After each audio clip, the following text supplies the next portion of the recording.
ಇವತ್ತು ಗೌಡ್ಗೆರೆಯಲ್ಲಿ ಇರುವಂತ ಚಾಮುಂಡೇಶ್ವರಿ ಅಮ್ಮನವರ ದರ್ಶನ ಮಾಡಕ್ ಹೋಗ್ತಾ ಇದೀವಿ. ಹೋಗ್ತಾ ಆನ್ ದ ವೇ ಬಿಡ್ದಿಲಿ ನಿಲ್ಸಿ ತಟ್ಟೆ ಇಡ್ಲಿ ಕೂಡ ತಗೊಂಡ್ತಿದ್ವಿ. ನಾವ್ ಯಾವಾಗ ಈ ಕಡೆ ಹೋದ್ರು ಮೈಸೂರ್ ಕಡೆ ಇಲ್ಲಿ ರೇಣುಕಾ ಹೋಟೆಲ್ ಅಂತ ಅಲ್ಲೇ ನಿಲ್ಸ್ಬಿಟ್ಟು ತಟ್ಟೆ ಇಡ್ಲಿ ತಿನ್ನೋದು ತುಂಬಾ ಚೆನ್ನಾಗಿರುತ್ತೆ. ಬಟ್ ತುಂಬಾ ಕ್ರೌಡ್ ಅದೊಂದೇ ಬೇಜಾರಷ್ಟೇ. ಮತ್ತೆ ನಾನ್ ಈ ದೇವಸ್ಥಾನಕ್ ಬರ್ತಾ ಇರೋದು ಫಸ್ಟ್ ಟೈಮ್, ಯಾವತ್ತೂ ಬಂದಿಲ್ಲ. ತುಂಬಾ ದಿನದಿಂದ ಬರ್ಬೇಕು ಅನ್ಕೊಂಡ್ ಬರೋದಿಕ್ಕೆ ಆಗಿರ್ಲಿಲ್ಲ. ಇವತ್ತು ಹೆಂಗು ಬಂದ್ವಿ. ಯಾವಾಗ್ಲೂ ಅಷ್ಟೊಂದ್ ಕ್ರೌಡ್ ನೋಡಿ ನೋಡಿ ಅಪ್ಪ ಹೆಂಗಪ್ಪ ಹೋಗೋದು ಅನ್ಸ್ತಾ ಇತ್ತು. ಅದಕ್ಕೆ ಇವತ್ತು ಮನ್ಸ್ ಮಾಡಿ ಒಂದ್ 6 ಗಂಟೆಗೆ ಮನೆಯಿಂದ ಹೊರಟ್ರೆ ಒಂದ್ 7-8 ಗಂಟೆ ಅಷ್ಟರಲ್ಲೆಲ್ಲ ಅಲ್ಲಿ ಇರ್ತೀವಿ, ಬೇಗ ದರ್ಶನ ಆಗ್ಬಿಡತ್ತೆ, ಅಷ್ಟು ಜನ ಇರಲ್ಲ ಅಂತ ಹೇಳ್ಬಿಟ್ಟು ಹೊರಟ್ವಿ. ನಮ್ಮಂಗೆ ಅನ್ಕೊಂಡ್ ತುಂಬಾ ಜನ ಬಂದಿದ್ರು ಅಲ್ಲಿ. ಬಟ್ ನಾವು ವಿಡಿಯೋದಲ್ಲಿ ನೋಡ್ತಾ ಇದ್ದಷ್ಟು ಜನ ಏನಿರ್ಲಿಲ್ಲ, ಆರಾಮಾಗಿ ಇತ್ತು, ಆರಾಮಾಗಿ ದರ್ಶನ ಆಯ್ತು. ಅಲ್ಲಿಂದ ಮುಗಿಸ್ಕೊಂಡು ಹೇಗೂ ಬೇಗ ದರ್ಶನ ಆಯ್ತಲ್ಲ ಅಂತ ಹೇಳ್ಬಿಟ್ಟು ಎಲ್ಲಾದ್ರೂ ಹೋಗೋಣ ಅಂತ ಅನ್ಕೊಂತಾ ಇದ್ವಿ. ಹೇಗೂ ರಾಮನಗರ ಹತ್ರ ಜಾನಪದ ಲೋಕ ಇದೆ, ತುಂಬಾ ದಿನದಿಂದ ಇದು ಕೂಡ ವಿಡಿಯೋ ನೋಡ್ತಾ ಇದ್ವಿ, ಚೆನ್ನಾಗಿದೆ ಅಂತ ಹೇಳ್ಬಿಟ್ಟು ಅಲ್ಲಿಗೂ ಹೋಗೋಣ ಅಂತ ಹೇಳಿ ಡೈರೆಕ್ಟ್ ಅಲ್ಲಿಂದ ಇಲ್ಲಿಗೆ ಬಂದ್ವಿ. ಇಲ್ಲಿ ಎಂಟ್ರಿ ಟಿಕೆಟ್ ಒಬ್ರಿಗೆ 100 ರೂಪೀಸ್ ಏನೋ ಚಾರ್ಜ್ ಮಾಡ್ತಾರೆ. ಇಲ್ಲಿ ನಾನ್ ನೋಡಿದ್ದು ಇವೆಂಟ್ ತರ ವೀಕೆಂಡ್ ಅಲ್ಲಿ ಏನೋ ಮಾಡ್ತಾರಂತೆ. ಆವಾಗ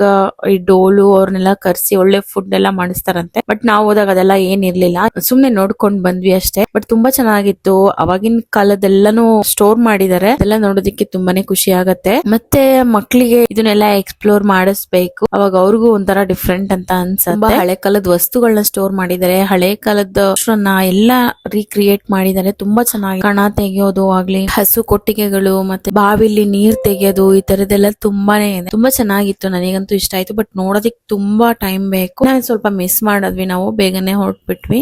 ನೀವ್ಯಾರು ಈ ಪ್ಲೇಸ್ ನ ಇನ್ನ ವಿಸಿಟ್ ಮಾಡಿಲ್ಲ ಅಂದ್ರೆ ಹೋಗ್ ಬನ್ನಿ.